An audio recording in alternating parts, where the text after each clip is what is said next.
د احمد شاه بابا د پیچ ټولو لیدونکو او اوریدونکو ته السلام علیکم ورحمت الله وبرکاته وایم. الله جل جلاله دې وکړي چې ټول روغ جوړ او د صحت جامې په تن ولري. محترمو ورونو، زه همدا مهال د چارای بوتخاک په منطقه کې موجود یم او د هغه سړک څخه لیدنه کوم چې د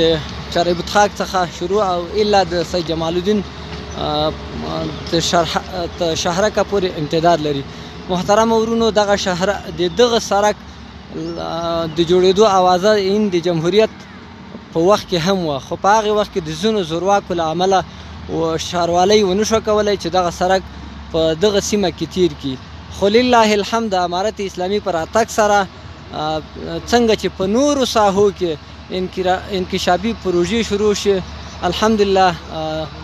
دغه انکشافي پروژه چې د سړک ده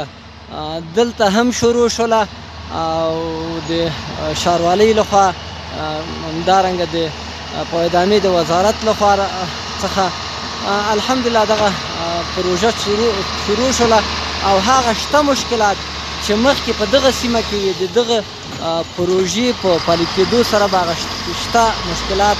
له مابینه لاړ شي. یو غټ مشکل چې په دغه سیمه کې و چې د شمشاد کوڅې ټول ولس ورڅخه ځورېده، هغه د ناپاکو اوبو شتون و چې کله به باران شو نو د سید جمال الدین شهرک او دولت زیو شهرک څخه به ناپاکې اوبه راتللې او په د شمشاد د کوڅو کې به تیتېدلې او همدلته به ډنډ ولاړې وي. که چېرته دغه سړک جوړ شي نو انشاءالله د دې سړک ترڅنګ به یو کانال هم کیندل کېږي او هغه ناپاکې اوبه به راځي او بیرته به په دې کانال کې غورځېږي او همداسې به مسیریابي کېږي او د باګرامۍ سیند ته به وځي. نو دغه د اوبو مشکل به هم ورسره حل کېږي او په دغه سیمه کې د دغه سیمې د ښکلا لپاره دغه سړک هم ډېر مهمه ده. بل مشکل په دغه سیمه کې ترانسپورټي مشکل و، که چېرته دغه سړک جوړ شي نو دغه ترانسپورټي مشکل چې په شمشاد کوڅه کې خپله شمشاد کوڅه تنګه ده، د دغه سړک په جوړېدو سره به د شمشاد د کوڅې د ترانسپورټ ازدحام هم راکم شي او ځینې موټرې او ځینې خلک به په دغه سړک هم تګ او راتګ شروع کړي. د دغه سیمې د ښکلا لپاره دغلته یو پارک ده چې د حبیب الله اعزازي په نامه سره یادیږي. د دغه پارک ډېر سیلانیان راتلل، ډېر خلک راتلل د دغه تفریح لپاره. نو د هغه د پارک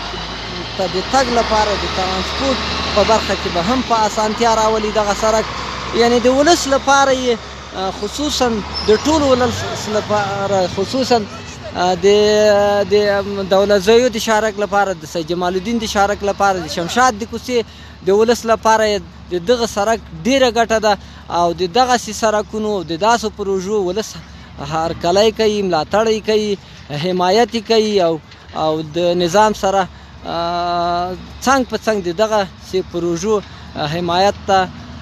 خپله ولس ملا تړلې او له امارت اسلامي څخه نورې غوښتنې هم لري چې په دغه سیمه کې دغسې انکشافي پروژو نور هم راوړي او پلي کړي. یو بل غټ مشکل چې په شمشاد کوڅې د ولس ورسره لاس او ګریوان دی هغه دا ده چې په شمشاد کوڅې کې 3 ګذره موجود دي چې په 3 ګذرو کې تقریبا په تعداد د 6,000 کورنۍ اوسېږي. خو د شمشاد کوڅې دغه خپله کوڅه چې ده دغه سړک یې ډېر تنګ ده. که چېرته امارت اسلامي دغه برخه کې هم یوه توجه وکړي نو په دغه ولس به یې ډېر رحم کړی اوسېږي او ډېر احسان به وي. مننه، سلام علیکم.